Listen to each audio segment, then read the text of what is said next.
ایک درہم بھی وہ سود کا اگر کھا لے گا تو 36 مرتبہ زنا سے زیادہ اس کو گناہ ملے. اور ایک اور حدیث کے اندر آتا ہے سود کے 73 درجے ہیں، 73 سود کے 73 درجے ہیں.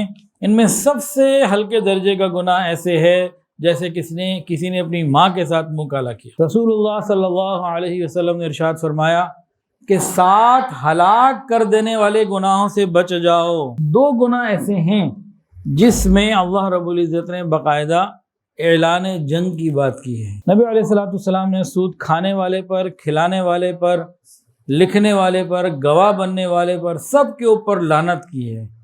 کس نے؟ رحمت للعالمین کی طرف سے لعنت کی گئی ہے. 4 آدمی ایسے ہیں کہ جن کے بارے میں اللہ تعالیٰ نے لازم کر لیا کہ یہ جنت میں نہیں جائیں گے، یہ جنت کی نعمتیں نہیں چکھ سکتے. ارشاد باری تعالیٰ ہے وَأَحَلَّ اللَّهُ الْبَيْعَ وَحَرَّمَ الرِّبَا، اور اللہ تعالیٰ نے تجارت کو حلال قرار دیا، سود کو، ربا کو حرام قرار دیا.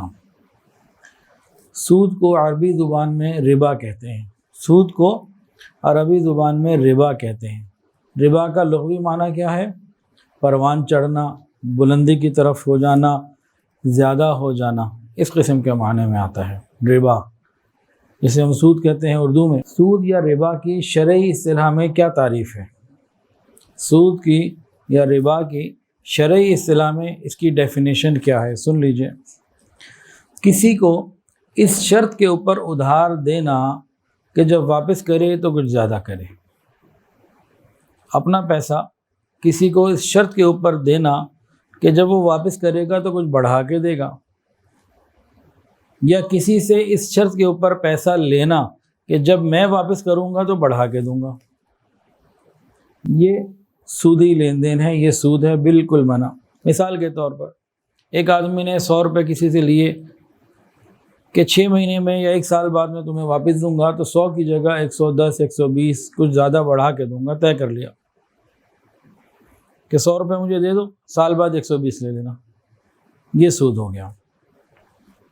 یہ جو مہلت کے عوض نفع ہے نا، ٹائم دینے کے عوض جو نفع ہے، یہ سود ہے. قرآن مجید میں اور حدیث کے اندر سود کے بارے میں بہت تفصیلات آئی ہیں. یہ انسان کی معاشی تباہی کا ذریعہ بھی ہے، اور اخلاقی تباہی کا ذریعہ بھی ہے، اور آخرت کی تباہی کا ذریعہ بھی ہے. جتنے سود خور ہوتے ہیں نا، ان کے دل پتھروں سے زیادہ سخت ہوتے ہیں، یہ بے رحم ہوتے ہیں. ان کو اس غریب کی یا مجبور کی مجبوری اور غربت ان کے دل کو پگھلا نہیں سکتی، نرم نہیں کر سکتی. یہ سود کھا کھا کے لوگوں کا خون چوس چوس کے اور زیادہ پتھر دل ہوئے چلے جاتے ہیں. اس میں نقصانات ہی نقصانات ہیں، اس میں خیر کا پہلو ہی کوئی نہیں.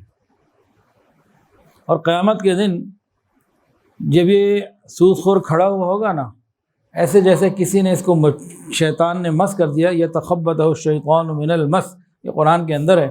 جیسے کوئی مجنون پاگل ہوتا ہے نا، دیوانہ. شریعت کی سزاؤں میں مناسبت ہوتی ہے گناہ سے، جیسی کرنی ویسی بھرنی. تو جیسا گناہ ہوتا ہے ویسی سزا ہوتی ہے. یہ ایسا کیوں ہوگا کہ دنیا میں یہ بالکل ہر چیز سے ہٹ کٹ کے جو ہے نا، اس مدہوشی میں ہوتا ہے کہ بس میرا مال کسی طرح سے بڑھ جائے. کسی چیز کی سے ہوش نہیں ہوتی، نہ اللہ کے احکامات کی، نہ رسول اللہ صلی اللہ علیہ وسلم کے فرمان کی، اور نہ کسی غریب کی. کسی چیز کو کوئی پرواہ نہیں ہوتی. اپنی اس دنیا میں ہوتا ہے کہ میرا مال کیسے بڑھے. وہ ایک فرد ہو، کوئی قوم ہو، کوئی ملک ہو، کوئی بھی ہو، اس کو دوسرے کے اوپر رحم نہیں آتا. تو قیامت کے دن اب اسی کیفیت میں ہوگا کہ مجنون کی کیفیت ہوگی اور کوئی اس کا حال نہیں ہوگا.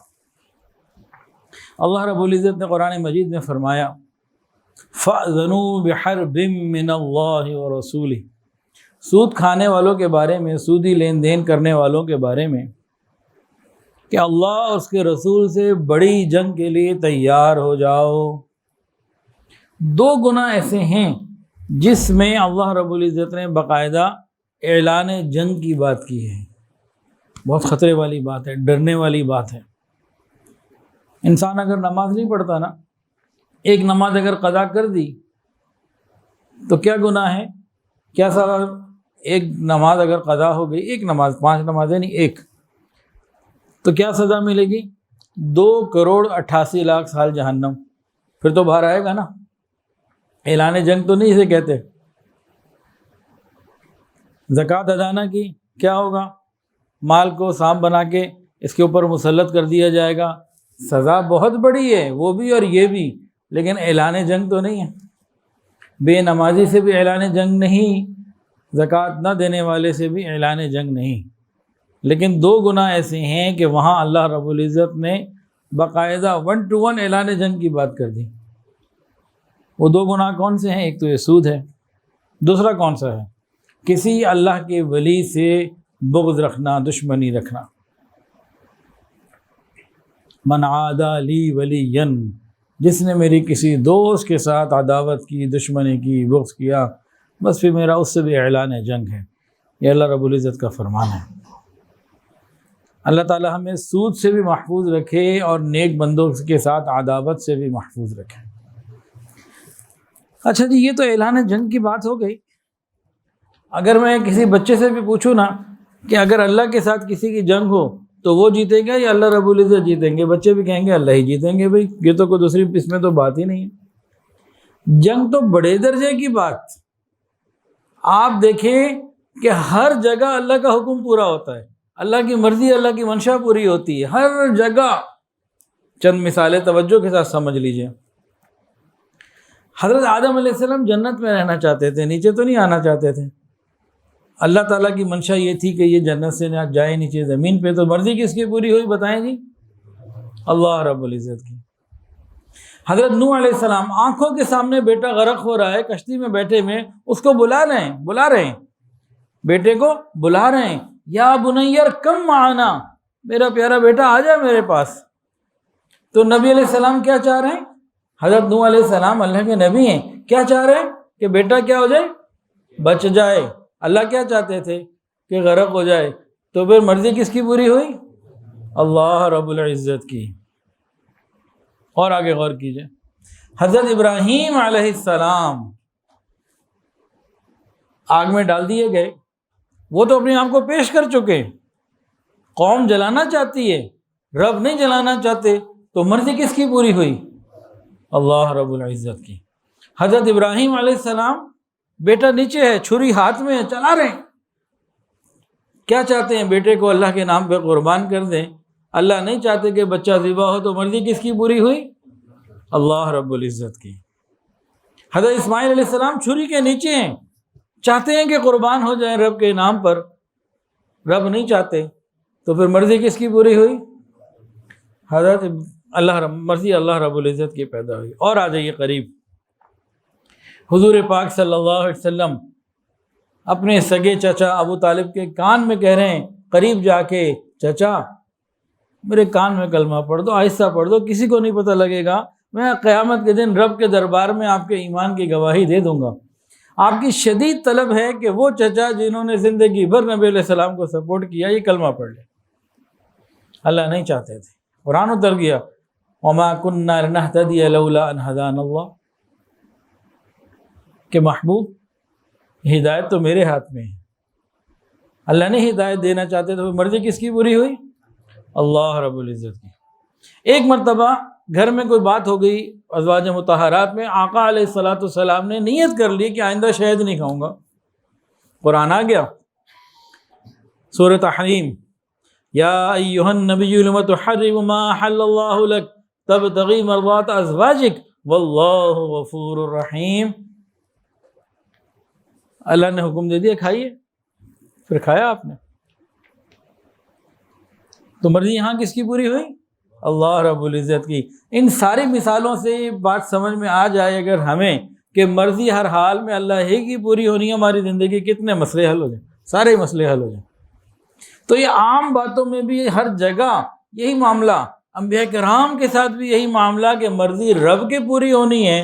تو سود کے معاملے میں جب رب نے کہہ دیا میرے ساتھ اعلان جنگ، تو پھر کس کی مرضی پوری ہونی ہے جی؟ وہ تو اور زیادہ رب کی مرضی، ناراضگی اور غضب کے ساتھ معاملہ آئے گا۔ تو مجھے اور آپ کو، ہم سب کو چاہیے کہ کسی بھی طریقے سے ہم کہیں بھی کسی طرح سودی معاملات میں گرفتار نہ ہو جائیں۔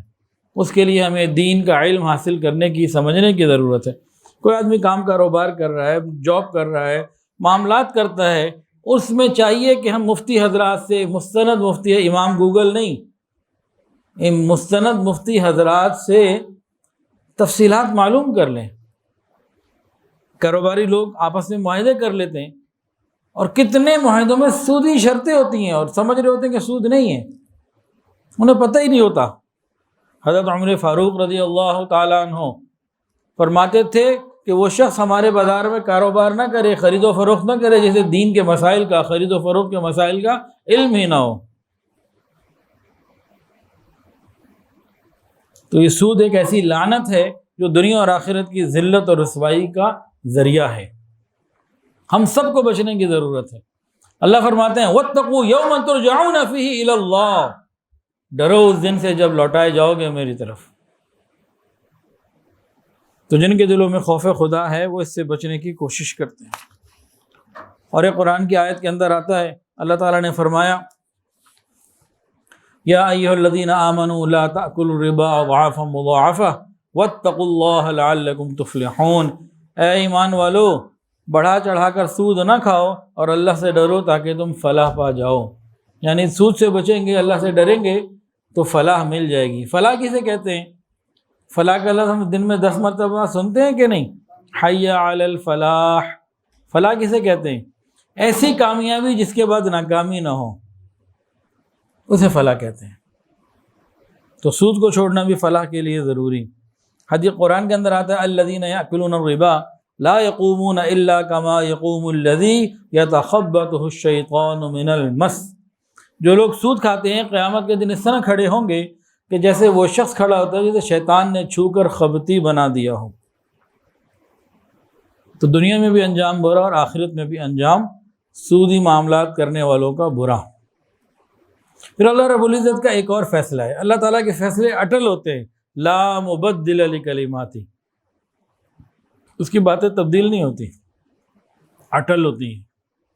ذرا سنیے ایک اور اٹل بات کیا اللہ نے قرآن میں فرمائی، یمحق اللہ الربا ویربی الصدقات، یمحق اللہ الربا، اللہ فرماتے ہیں کہ میں سود کو خود مٹاتا ہوں، اللہ سود کو مٹاتا ہے، سود کو بھی مٹاتا ہے، سود والے کو بھی مٹاتا ہے، اس کی نسلیں بھی پھر یاد کرتی ہیں۔ ہاں کوئی توبہ کر لے اور معاملات کو اصلاح کر لے تو وہ ایک الگ معاملہ، ورنہ اللہ رب العزت کا اعلان ہے، ایک آیت میں اعلان جنگ ہے اور دوسری جگہ فرمایا یمحق اللہ الربا، میں خود سود کو مٹاتا ہوں، اور ویربی الصدقات، اور صدقات کو بڑھاتا ہوں۔ اب ذرا ان باتوں پہ ذرا غور کر لیجیے۔ اللہ تعالیٰ سود کو مٹاتے ہیں، اللہ اکبر کبیرہ۔ ہم جتنے لوگ یہاں بیٹھے ہیں تو ہم سب کے پاس کوئی نہ کوئی ایسی ایک دو یا بہت زیادہ معاشرے کی کہانیاں ہوں گی کہ ایک بندہ، اس کے پاس گھر تھا، مکان، اپنا کاروبار تھا، کچھ وسائل تھے، اس نے اس کو بڑھانے کے لیے ایک فیکٹری لگا لوں، یہ کر لوں، وہ کر لوں، اپنے آپ کو بڑھانے کے لیے بینکوں سے سود لے لیا، کروڑوں میں لیا، اور اس کے بعد کچھ عرصہ تو نظر آیا کہ جناب مزے میں ہیں صاحب، لیکن اس کے بعد پھر ایسے ختم ہوئے کہ پچھلے جو کچھ تھا اپنا وہ بھی گیا۔ ایسی بہت ساری مثالیں ملتی ہیں، کیونکہ اللہ نے فرمایا یمحق اللہ الربا، میں مٹاؤں گا اس کو۔ تو جس کو مٹانے پہ رب لگ جائے اس کو بچانے والا کون؟ اس کا انجام کیسے ٹھیک ہو سکتا؟ یہ بات ہمیں سمجھ میں آنی چاہیے، مذہب تو تب ہے۔ اور ویربی الصدقات، صدقات کو بڑھاتے ہیں۔ آپ کو پوری سوسائٹی میں کوئی ایک بندہ بھی ایسا نہیں مل سکتا جو اللہ کے راستے میں خوب مال خرچ کرتا ہو اور وہ دیوالیہ ہو گیا ہو، یہ نہیں ہو سکتا۔ کوئی مثال آپ کو 1400 سال میں نہیں مل سکتی۔ میں نے صرف چند دنوں کی بات نہیں کی، 1400 سال کی بات کر رہا ہوں۔ رسول اللہ صلی اللہ علیہ وسلم نے ارشاد فرمایا، قسم کھا کے ارشاد فرمایا، قسم نہ کھاتے تب بھی یہ بات پوری ہونی تھی، مزید تاکید کے لیے قسم کھائی، کہ صدقہ دینے والے کا مال کم نہیں ہوتا۔ اگر ہمارا مال کم ہو رہا ہے تو ہمیں صدقے کو بڑھانے کی ضرورت ہے، فکر کی ضرورت ہے، کہاں گڑبڑ ہے، اس گڑبڑ کو ٹھیک کرنے کی ضرورت ہے، اس غلطی کو درست کرنے کی ضرورت ہے۔ اللہ کے راستے میں مال خرچ کریں، انشاءاللہ بڑھے گا۔ ابھی بقرعید چند دن پہلے گزری، اب ہر ایک کی زبان پہ ایک ہی بات، بکرا اتنا مہنگا، اور جناب گائے اتنی مہنگی تو اونٹ اتنا مہنگا۔ مجھے بہت اچھے طریقے سے یاد ہے، بچپن میں بھی یہی باتیں ہم سنتے تھے، جانور تو اتنا مہنگا ہو گیا۔ ابھی قربانی والے دن، قربانی کے موقع پہ ایک صاحب آئے ہوئے تھے، انہوں نے ہمارے یہاں بکرا کروایا تھا، تو بکرے کا 40,000 روپے حصہ تھا۔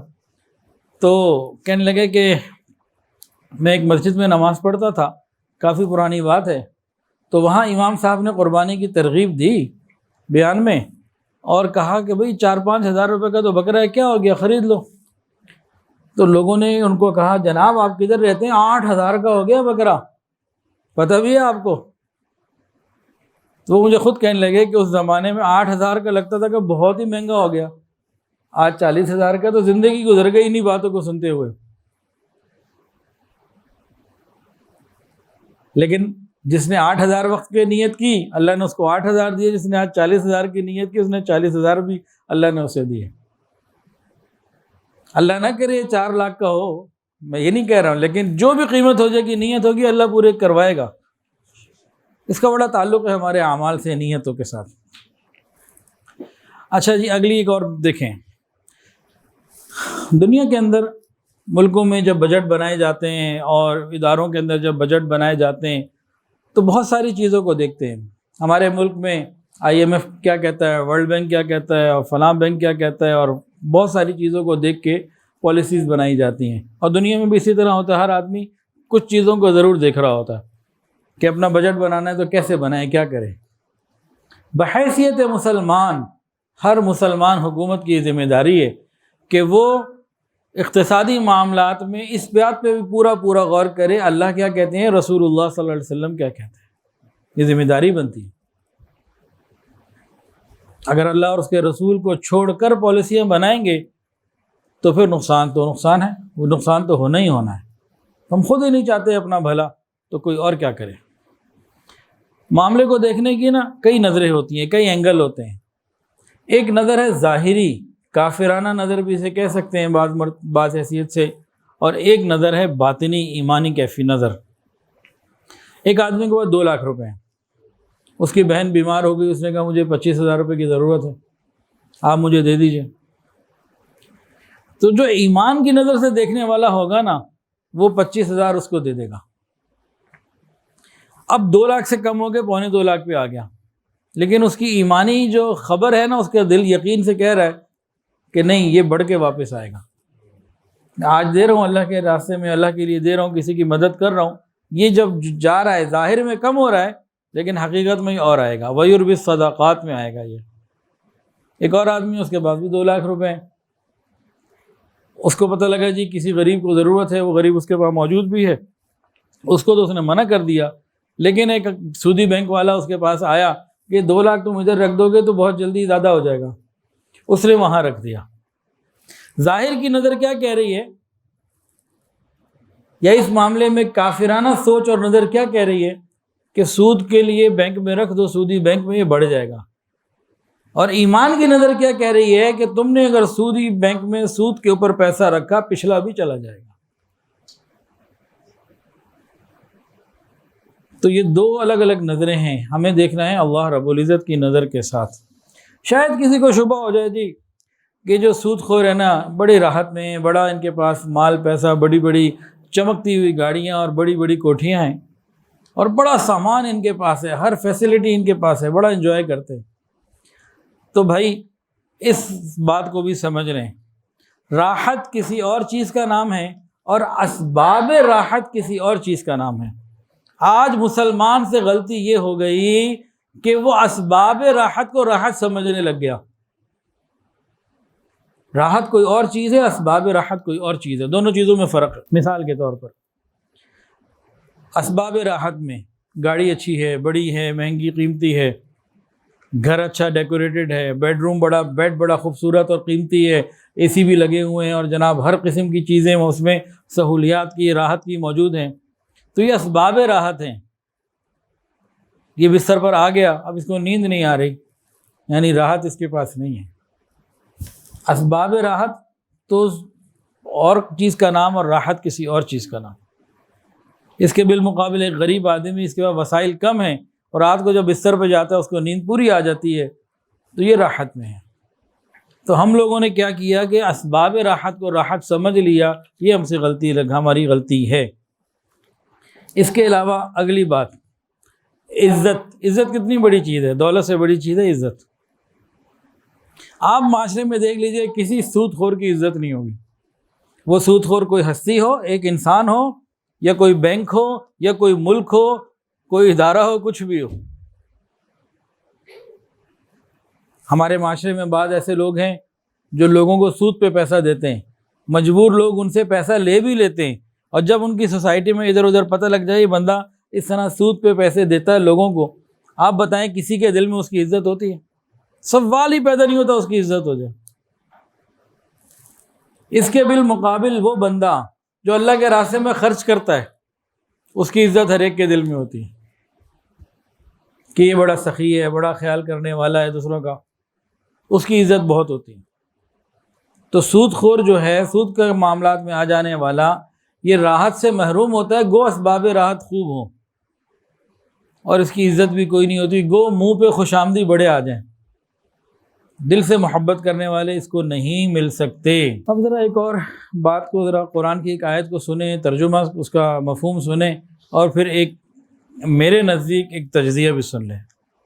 میں یہ نہیں کہتا کہ یہ واقعی صحیح ہے تجزیہ، اور میں اس کے اوپر اصرار بھی نہیں کروں گا، یہ میرا ایک ذاتی گمان ہے، خیال ہے، تو ہو سکتا ہے آپ اس سے اتفاق کریں اور ہو سکتا ہے اختلاف کریں، وہ آپ کی مرضی ہے۔ سورہ نساء میں 6 سپارے میں ایک آیت ہے، پہلے پاؤں میں، فَبِظُلْمٍ مِّنَ الَّذِينَ هَادُوا حَرَّمْنَا عَلَيْهِمْ طَيِّبَاتٍ أُحِلَّتْ لَهُمْ وَبِصَدِّهِمْ عَنْ سَبِيلِ اللَّهِ كَثِيرًا وَأَخْذِهِمُ الرِّبَا وَقَدْنُهُوا عَنْهُ وَأَكْلِهِمْ أَمْوَالَ النَّاسِ بِالْبَاطِلِ وَأَعْتَدْنَا لِلْكَافِرِينَ مِنْهُمْ عَذَابًا أَلِيمًا۔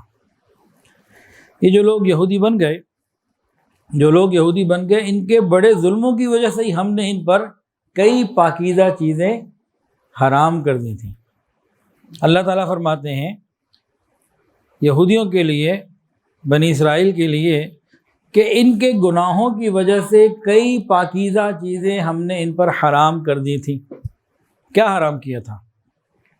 ناخن والے پرندے حرام کر دیے تھے، حالانکہ وہ حلال تھے، جیسے مرغی ہے، مرغابی ہے، بطخ ہے، تو کئی حلال چیزیں اللہ تعالیٰ نے ان پر حرام کر دی تھی ان کے گناہوں کی وجہ سے۔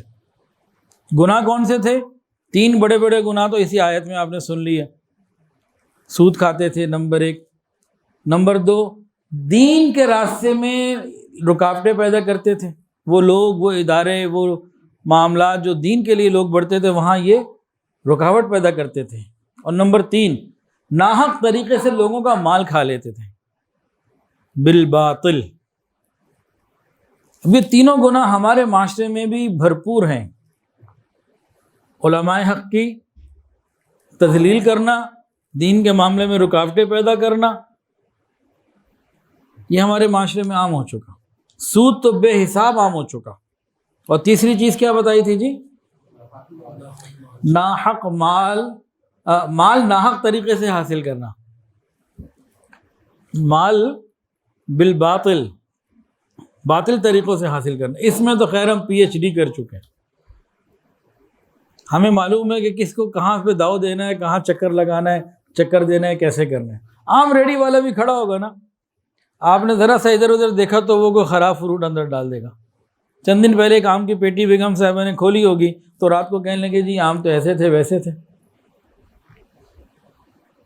تو کسی عام دکاندار سے لیے تھے نا، کوئی ریڈی والے سے، کسی دکاندار سے۔ اس میں تو ہم PhD کر چکے ہیں، بالخصوص بہنوں کی وراثت کے معاملے میں تو بڑے بڑے حضرات معاملے میں بڑے خراب ہیں۔ 3 گناہ جی، ناحق مال کھانا، اللہ کے راستے میں، دین کے راستے میں رکاوٹیں پیدا کرنا، اور تیسری بات سود کھانا۔ یہ تینوں چیزیں ہمارے اندر بھی موجود ہیں کہ نہیں؟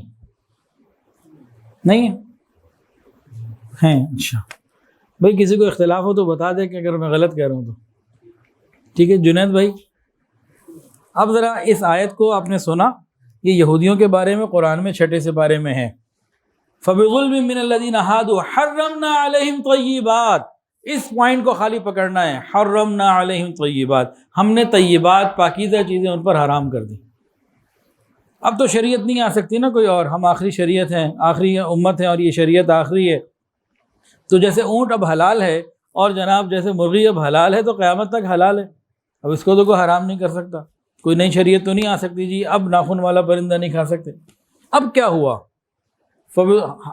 حرمنا علیہ من الطیبات کے تحت میرے ذہن میں یہ بات پیدا ہوتی ہے، یہ تینوں گناہ ہمارے اندر موجود ہیں، بحیثیت پاکستانی بھی اور بحیثیت امتی بھی، من حیث الامہ۔ اس کو آپ چھوٹے کینوس پہ دیکھیں، پاکستان کی سطح پر تب بھی اسی طرح ہم مبتلا ہیں، اور پوری امت کو دیکھیں تب بھی پوری امت ان تینوں گناہوں میں کثرت سے مبتلا ہے۔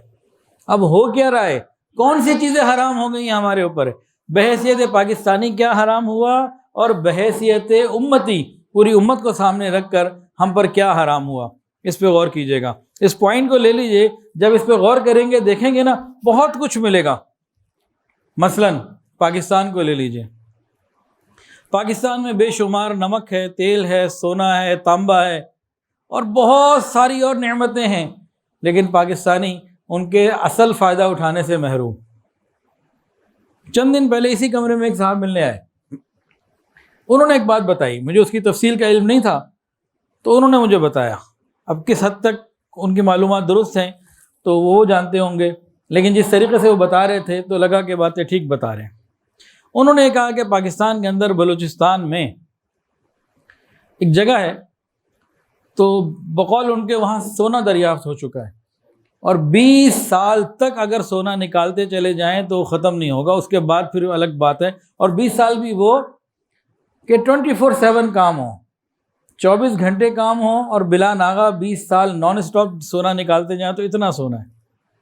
پھر وہ کہنے لگے وہیں کہیں کوئی جگہ ہے جہاں 70 سال کا تانبا موجود، آج نکالنا شروع کرو، نان اسٹاپ 70 سال نکالو تو 70 سال تک تو نکلتا ہی چلا جائے گا اتنا تانبا۔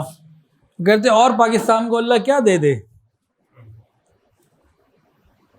اس کے علاوہ اور بہت ساری نعمتیں پاکستان کو اللہ نے دی ہوئی ہیں، لیکن یہ وہی ہے وَحَرَّمْنَا عَلَيْهِمْ طَيِّبَاتٍ، ہم گناہوں میں پڑے، اللہ نے ان طیبات اور ان نعمتوں سے جو فائدہ ہم اٹھا سکتے تھے اس سے ہم محروم ہیں۔ پاکستان کے سمندروں میں کیا کچھ نہیں موجود، ہم اس سے محروم۔ اس کو آپ اور اوپر لے جائیے، امت کے کینوس پہ چیک کر لیجئے، تو جناب عرب ممالک میں دیکھ لیں، افریقہ کے ممالک میں دیکھ لیں، افریقہ کے کتنے ممالک ہیں وہاں ہیروں کی کانیں، اور عرب ممالک میں کتنی جناب تیل اور گیسز اور پتہ نہیں کیا کیا ہے، لیکن اس کا سب فائدہ غیر اٹھا رہے ہیں، مسلمان نہیں اٹھا پا رہے۔ یہ وحرمنا علیہم طیبات کے تحت آ سکتا ہے۔ ہاں ہم گناہوں سے توبہ کر لیں گے، یہ نعمتیں ہماری ہو جائیں گے، ہم گناہوں سے توبہ نہیں کریں گے، نعمتیں ہماری ہیں، فائدہ غیر اٹھائیں گے۔ تو یہ سود کے نقصانات میں ایک بہت بڑا نقصان یہ بھی ہے۔ سود کے بارے میں یہ روایت تو بہت مشہور ہے اور عام ہے، اور سب نے سنی ہوئی ہوگی، شاید کوئی بھی ہم میں سے ایسا نہ ہو جس نے یہ بات نہ سنی ہو، جس کے علم میں یہ بات موجود نہ ہو۔ نبی علیہ السلام نے سود کھانے والے پر، کھلانے والے پر، لکھنے والے پر، گواہ بننے والے پر، سب کے اوپر لعنت کی ہے۔ کس نے؟ رحمت للعالمین کی طرف سے لعنت کی گئی ہے، اور فرمایا کہ تمام لوگ گناہ میں شریک ہیں، تمام لوگ گناہ میں شریک ہیں۔ ہمارے ایک ساتھی ہیں حج پہ گئے ہوئے، تو کئی سال پہلے میں نے ان سے پوچھا، شاید 10 سال پہلے کی بات ہوگی، 8-10 سال پہلے، تو وہ کسی بینک میں ہیں، تو یہ بات ہوئی تو کہنے لگے کہ ہماری برانچ میں تقریباً اس زمانے کی بات ہے، کہنے لگے اگر 4000 اکاؤنٹ ہولڈر ہے نا تو 3500 سودی ہیں، 3500 سیونگ اکاؤنٹ ہیں. اس وقت تو یہ غیر سودی بینکاری شروع ہی نہیں ہوئے تھے. یعنی 4000 میں سے 3500 کا مطلب 90% کے قریب ہو گیا نا، 80% سے زیادہ ہو گیا. اس ایک برانچ کی بات کروں، پورے ملک کی بات نہیں میں کر رہا. اتنی بڑی تعداد میں عام لوگ بھی سودی معاملات میں ملوث ہیں. اللہ ہماری حفاظت فرمائے. رسول اللہ صلی اللہ علیہ وسلم نے ارشاد فرمایا کہ 7 ہلاک کر دینے والے گناہوں سے بچ جاؤ. بچو 7 ایسے گناہوں سے جو ہلاک کر دیتے. وہ کون سے 7 گناہ ہیں؟ پہلا، الشرک باللہ، اللہ رب العزت کے ساتھ کسی کو شریک کرنا، اللہ تعالیٰ کی صفات میں یا اللہ رب العزت کی ذات میں. وحدہ لا شریک ہے، اس کی ذات اور صفات میں کوئی اس کا شریک نہیں. تو شرک کرنا یہ. دوسری بات، والسحر، جادو کرنا اور کروانا ایمان چلا جاتا ہے. تیسری بات، ناحق قتل، کسی انسان کو ناحق جان سے مار دینا. چوتھی بات، سود کھانا. پانچویں بات، یتیم کا مال کھا جانا. یتیم کا مال کھا جانے میں بھی نا بڑے بڑے لوگ ہیں. 2 بھائی ہوں، 4 بھائی ہوں، کسی ایک کا انتقال ہو جائے، پھر اس کی بیوہ اور اس کے بچے اور اس کا مال، بس اللہ ہی حافظ ہے ہمارے معاشرے میں. اور چھٹی بات، جنگ کے روز پیٹھ دکھا کے بھاگ جانا. اور 7ویں بات، پاک دامن عورتوں پر تہمت لگانا. اس کو ذرا اور سر توجہ سے سن لیجئے. پاک دامن بیویوں پر تہمت لگانا. ہمارے معاشرے میں بے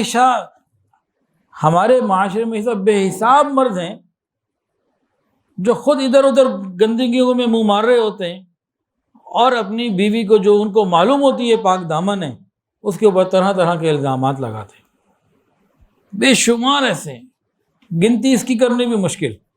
یہ وہ گناہ ہیں جن کے بارے میں فرمایا کہ بچو، اور یہ 7 کے 7 گناہ امت کے اندر آ چکے ہیں.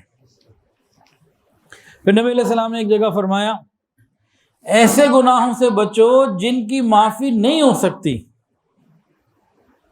ایسے گناہوں سے بچو جن کی معافی نہیں ہو سکتی. پہلا گناہ، مال غنیمت میں خیانت کرنا. بیت المال، لوگوں کا مال، عوام کا مال، بیت المال میں مال غنیمت میں خیانت کرنا، اس کی معافی نہیں ہو سکتی. اور دوسرا فرمایا، سود خوری، اس کی معافی بھی نہیں ہو سکتی. یہ بھی بہت خطرناک چیز ہے. اب یہاں جو لکھا ہے کہ معافی نہیں ہوگی، جو نبی علیہ السلام نے فرمایا، اس سے کیا مراد ہے؟ محدثین نے فرمایا کہ اور دوسری آیات قرآنی اور احادیث مبارکہ سے اس بات کا تو علم ہے کہ شرک کے سوا کوئی ایسا گناہ نہیں ہے جو بالکل ہی معافی نہ ہو قیامت کے دن. یہاں مراد یہی شرک تو نہیں ہے نا. یہاں مال غنیمت کھانا یا سود کھانا، اس کو کیا فرمایا کہ معافی نہیں ہوگی؟ گویا کہ امت یہ ایسے گناہ ہیں کہ ان کی سزا اتنی طویل ہوگی، اتنی طویل ہوگی، اتنی بڑی ہوگی کہ لگے گا شاید یہ معافی کبھی نہیں ہونے. یہ اتنی شدید ہوگی کہ لگے گا کہ یہ معاف ہونے ہی نہیں. تو یہ اس سے مراد ہے. اور حدیث کے اندر آتا ہے، ایک آدمی کو علم ہو کہ یہ میرا معاملہ سودی ہے، اور سود کا علم ہونے کے باوجود 1 درہم بھی وہ سود کا اگر کھا لے گا تو 36 مرتبہ زنا سے زیادہ اس کو گناہ ملے گا. 1 درہم سود کا کھانا 36 مرتبہ بے حیائی کے اس عمل سے زیادہ گناہ کا ذریعہ بنتا ہے. اور ایک اور حدیث کے اندر آتا ہے، سود کے 73 درجے ہیں، 73 سود کے 73 درجے ہیں. ان میں سب سے ہلکے درجے کا گناہ ایسے ہے جیسے کسی نے اپنی ماں کے ساتھ منہ کالا کیا. اتنی بڑی باتیں، اتنی بڑی بڑی وعیدیں سن کے بھی اگر کوئی شخص اس سے نہ ڈرے، احتیاط نہ کرے، نہ بچے، یہ کس چیز کی علامت ہے؟ یہ دلوں کے مردہ ہو جانے کی علامت ہے. حدیث کے اندر آتا ہے، جو شخص جتنا زیادہ سودی کاروبار میں ملوث ہوگا، جتنا زیادہ سودی معاملات میں الجھے گا، وہ قیامت کے دن اتنا ہی اب انجام کے حساب سے تکلیف کا اور تنگی کا اور پریشانیوں کا شکار ہوگا۔ ایک حدیث کے اندر آتا ہے کہ جس قوم میں زنا اور سود عام ہو جاتا ہے وہ قوم اللہ تعالیٰ کا عذاب اپنے اوپر حلال کر لیتی ہے۔ سود اور زنا دو چیزیں جہاں پیدا ہو گئیں، اب ادھر تکلیفیں اور پریشانیاں آنی شروع ہو گئیں۔ حضرت عبداللہ ابن مسعود رضی اللہ تعالی عنہ نے سے روایت ہے کہ نبی علیہ السلام نے ارشاد فرمایا کہ قیامت سے پہلے سود، زنا اور شراب یہ عام ہو جائیں گے، اور آپ صلی اللہ علیہ وسلم کی اس پیشن گوئی کو ہم اپنی آنکھوں سے دیکھ رہے ہیں کہ قیامت سے پہلے سود، زنا اور شراب یہ عام ہو جائیں گے، اور یہ تینوں چیزیں ہمارے اندر بہت عام ہو چکی ہیں۔ ہم اپنے آپ کو تباہی اور بربادی کا مستحق بنا چکے ہیں، عذاب الہی کو اپنے لیے حلال کر چکے ہیں۔ حدیث کے اندر آتا ہے جب کسی بستی میں زنا اور سود عام ہو جائے تو اس بستی کی ہلاکت اور بربادی کا حکم جاری کر دیا جاتا ہے۔ اللہ تعالی ہمیں سود کی ہر قسم سے ہماری حفاظت فرمائے اور ہمیں بچنے کی توفیق عطا فرمائے۔ بعض چیزیں تو بہت احتیاطی ہیں، سونا، چاندی، گندم، کھجور، بعض چیزیں تو ایسی ہیں جن کے لین دین اور جن کا کاروبار کرنے والوں کو بہت احتیاط کے ساتھ دینی مسائل سیکھ کر کام کرنے کی ضرورت ہے۔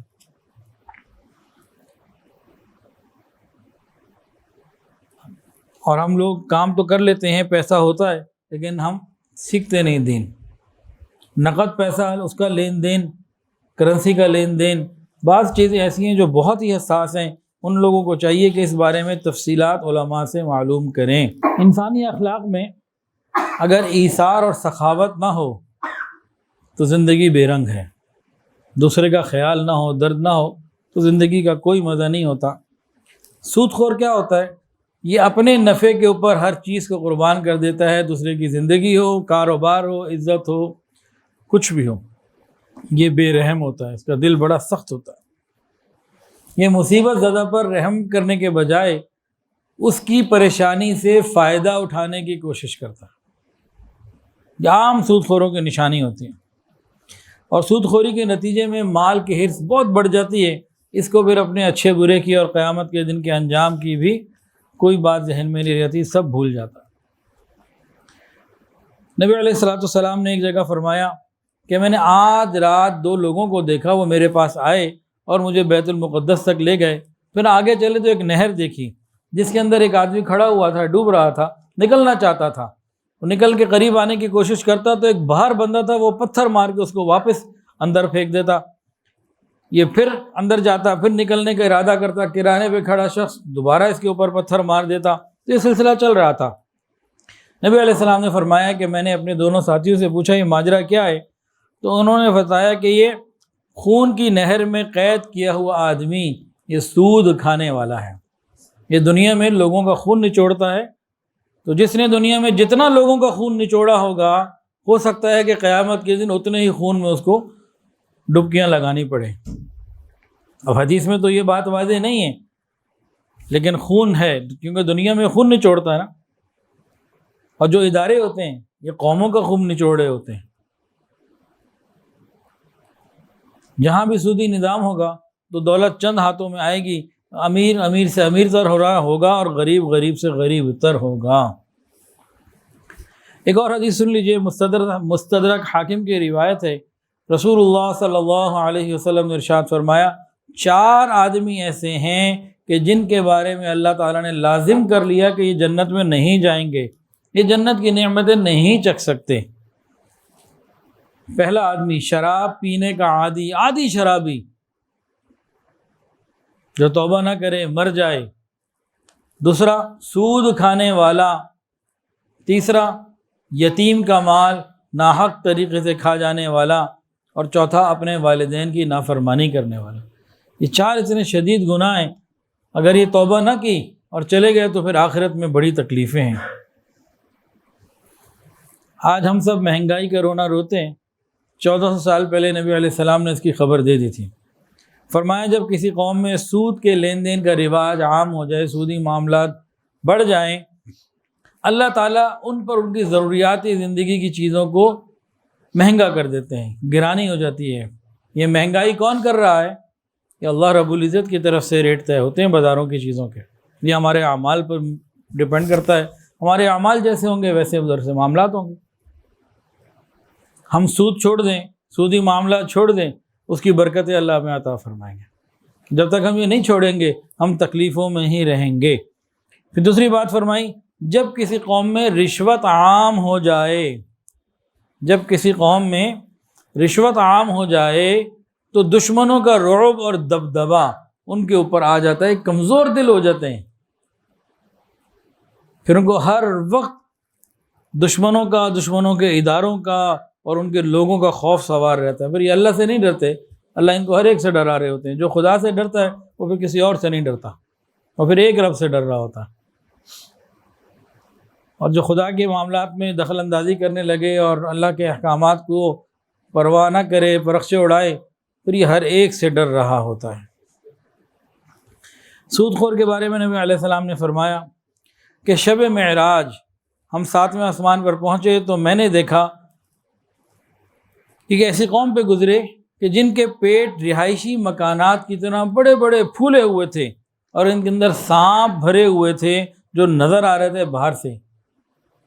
شب معراج میں جب 7ویں آسمان سے گزرا تو میں نے دیکھا کہ کچھ ایسے لوگ ہیں کہ جن کے پیٹ جو ہے نا یہ بڑے بڑے ہوئے ہیں، خوب بڑے بڑے، جیسے کوئی کسی کا گھر ہوتا ہے، مکان ہوتے ہیں، اور ان کے اندر پیٹوں میں سانپ بھرے ہوئے ہیں۔ میں نے پوچھا جبرائیل امین یہ کون ہے، یہ کیا ہے؟ انہوں نے کہا یہ سود خور ہیں۔ تو سود کھانے والے یہ دنیا اور آخرت کی ذلت اور رسوائی میں مبتلا ہو جاتے ہیں۔ ہمیں اپنے معاملات میں علماء سے مسائل کو سیکھنے کی، سمجھنے کی ضرورت ہے۔ بعض چیزیں ایسی ہیں جو ہمارے معاشرے میں بہت ہیں اور وہ سودی ہیں، حرام لین دین ہیں۔ کچھ لوگ کیا کرتے ہیں، سودی بینکوں میں، بینک وہاں فکس ڈپازٹ رکھوا دیتے ہیں 5 10 20 سال، وہاں سے نفع آ رہا ہوتا ہے، تو یہ سود ہے۔ تو وہ کہتے ہیں جی ہم جو ہے نا اس سود کو کھانے میں استعمال نہیں کرتے، اس سے ہم ڈالڈا کا تیل اور آٹا اور چینی اور دالیں نہیں لیتے، یہ بجلی میں، رنگ روغن میں ادھر ادھر لگا دیتے ہیں۔ یہ بے وقوفی کی بات ہے۔ آ تو رہا ہے نا تو یہ لینا، یہ سارے جو عذاب ہیں یہ کسی نہ کسی درجے میں، کسی نہ کسی طریقے سے آتے ہیں، تو اس سے ہمیں بچنے کی ضرورت ہے۔ آج الحمدللہ اللہ تعالیٰ نے غیر سودی بینکاری کا ایک سلسلہ دکھایا ہے، جس میں حضرت مفتی تقی عثمانی صاحب دامت برکاتہم العالیہ دارالعلوم کراچی وفاق المدارس کے صدر ہیں۔ ان کی بہت زیادہ محنتیں، اور اللہ کا شکر ہے کہ اب کئی بینک ایسے ہیں جو غیر سودی ہیں۔ عام لوگ ان کو اسلامی بینک کہہ دیتے ہیں، لیکن محتاط علماء ان کو غیر سودی بینک کہہ رہے ہوتے ہیں۔ تو بہرحال آپ جو بھی نام دیجئے، کم سے کم وہ حرام نہیں ہیں، وہاں آپ کر سکتے ہیں، باقیوں سے ہمیں بچنا چاہیے۔ اسی طرح لائف انشورنس یہ بھی جائز نہیں ہے، اس میں سود بھی ہے اور جوا بھی ہے اور کئی اور چیزیں بھی ہیں۔ انشورنس والے آتے ہیں بڑے خوب جو ہے نا وہ اچھے اچھے سبز باغ دکھاتے ہیں، اس میں ہوتا کیا ہے، کئی طریقے ہیں۔ ایک طریقہ یہ ہے کہ جی پہلے تو دیکھتے ہیں صحت مند ہے کہ نہیں، میڈیکل چیک اپ وغیرہ کرتے ہیں، اس کے بعد اس کو فائنل کر دیتے ہیں۔ اب مثال دے رہا ہوں کہ بھئی آپ نے نا 1 لاکھ روپے سال کے حساب سے پریمیم جمع کرانا ہے اور 10 سال میں 10 لاکھ روپے دینے ہیں آپ نے۔ اگر آپ اس وقت تک زندہ رہے تو 25 لاکھ ہم سے لے لیجئے گا، 20 لاکھ 30 لاکھ 40 لاکھ ہم سے لے لیجئے گا، اور اگر آپ کا انتقال سال بعد ہو گیا، 2 سال بعد ہو گیا، جتنی آپ نے قسطیں اپنی دی ہوئی تھیں تو ہم آپ کو پورے کا پورا دیں گے۔ جیسے 10 لاکھ کی جگہ 25 لاکھ ہم نے آپ کو دینا ہے، آپ کا انتقال 2 سال بعد ہو گیا تو آپ کے ورثاء کو 25 لاکھ پورا دیں گے۔ اور اگر ایک بندہ ایسا ہے جس نے انشورنس تو لے لی اور اس نے 10 لاکھ کی انشورنس ہی 2 لاکھ جمع کرائے تھے، باقی اس نے جمع کرانے بند کر دیے، تو وہ نہ 2 لاکھ آتا نہ زیادہ آتا، کچھ بھی نہ آتا، اس کا نقصان ہو جاتا۔ تو یہ سارے کا سارا جو نظام ہے نا، یہ سود کا بھی ہے اور جوا بھی ہے، اس سے بہت زیادہ بچنے کی ضرورت ہے۔ اکثر علماء نے اس کو حرام قرار دیا، اس سے بچنا چاہیے۔ اس لائف انشورنس کا سب سے پہلا نقصان کیا ہوتا ہے انسان کا؟ اللہ کے اوپر توکل ختم یا قوت کم ہو جاتا ہے، توکل نہیں رہتا۔ وہ مسلمان جس کا رب پہ توکل ہی نہ ہو تو ایسی مسلمانی کا فائدہ کیا؟ بتوں سے تجھ کو امید ہے اور خدا سے نا امیدی، بتوں سے تجھ کو امید ہے اور خدا سے نا امیدی، مجھے بتا اور کافری کیا ہے؟ یہ چھوٹی بات نہیں ہے۔ جس کا توکل ہی چھین لیا گیا وہ تو برباد ہو گیا، وہ تو پھر باقی اعمال سے بھی جائے گا، باقی شریعت سے بھی جائے گا۔ تو یہ خالی لائف انشورنس کے نام پہ ہمیں پیسے دینے کا لالچ نہیں دے رہے ہوتے، دوسرے ہاتھ سے ہمارے ایمان کی کمزوری، ہمارے ایمان کی قوت کو لے رہے ہوتے ہیں، ہمیں تباہ کر رہے ہوتے ہیں۔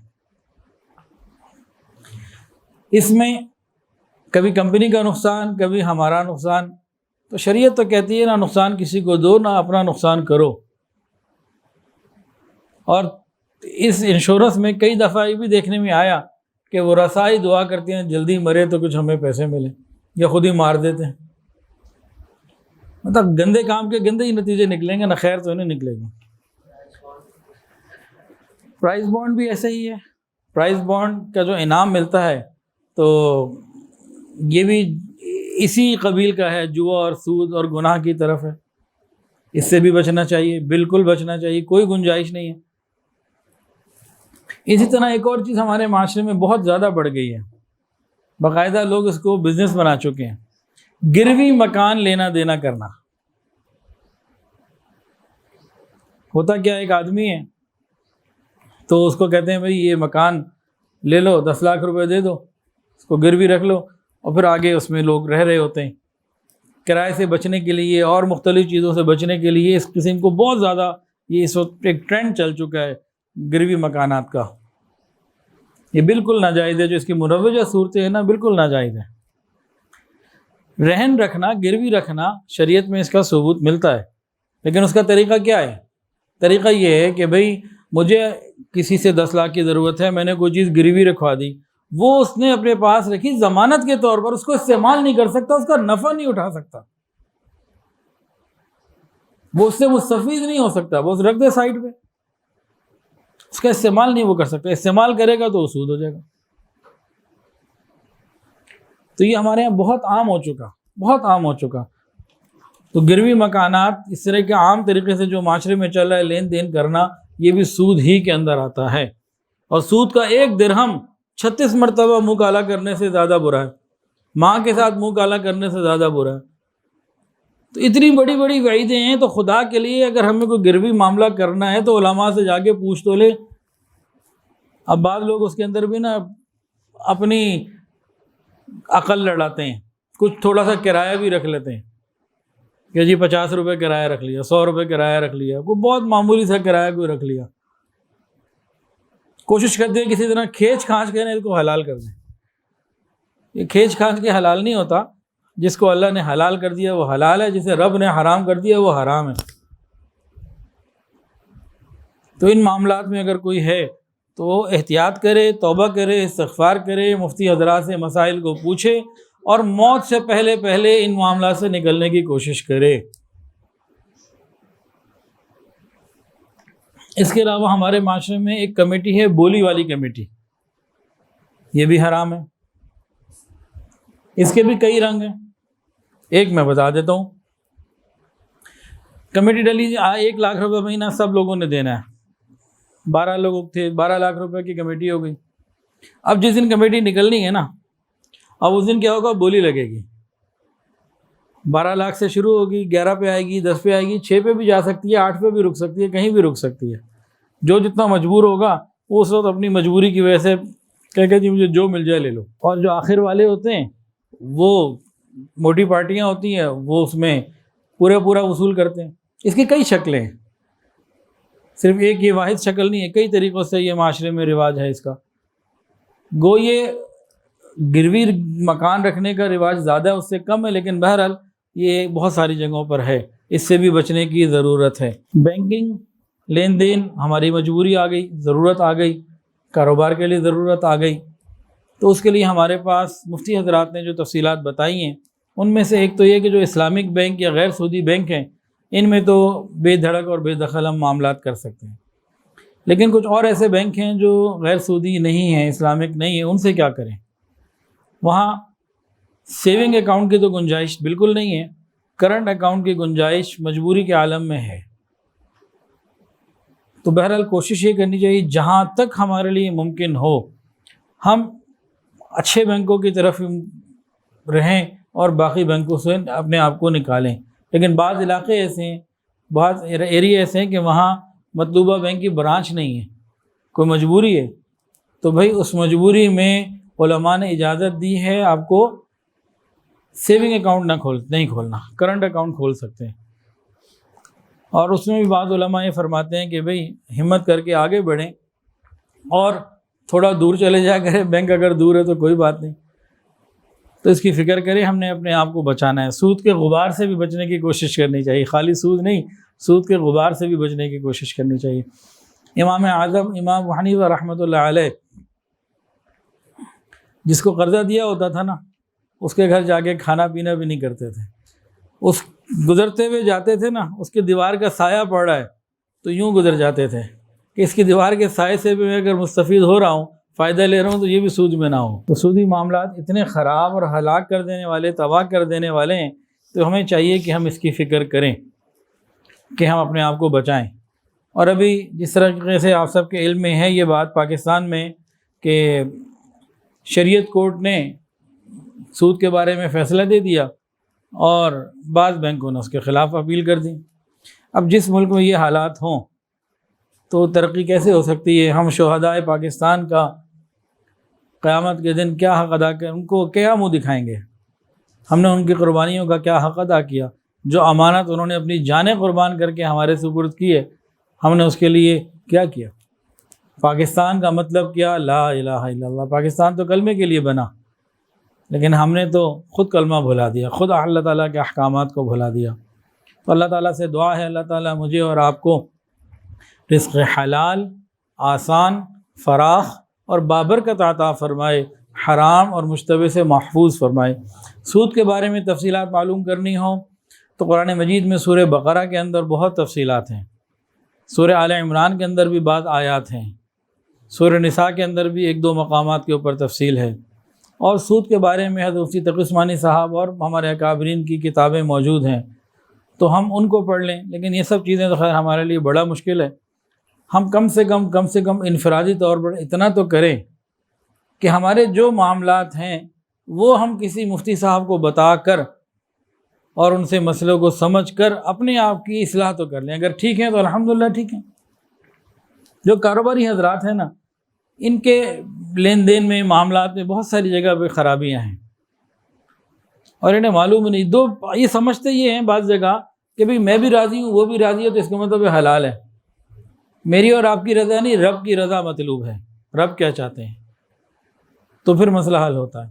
تو آسان بات یہ ہے کہ ہم اپنے معاملات کو علماء مفتی حضرات کے سامنے رکھیں، ان سے معاملات کو، مسائل کو سمجھ لیں، تاکہ کسی جگہ غلطی سے بھی ہم انوالو ہو رہے ہوں تو بچ جائیں۔ ابھی زندگی ہے، موقع ہے، بچ سکتے ہیں۔ تو جب تحقیق میں جائیں گے نا تو پھر معلوم ہوگا کہاں کہاں ہماری غلطیاں ہیں۔ اللہ تعالی ہماری حفاظت فرمائے اور پوری امت کی حفاظت فرمائے۔ وآخر دعوانا ان الحمدللہ رب العالمین۔ ویڈیو کے نیچے سبسکرائب کے بٹن پہ کلک کریں، بیل کے آئیکن پہ کلک کیجئے تاکہ ہر نئی ویڈیو کی نوٹیفیکیشن آپ کو مل جائے۔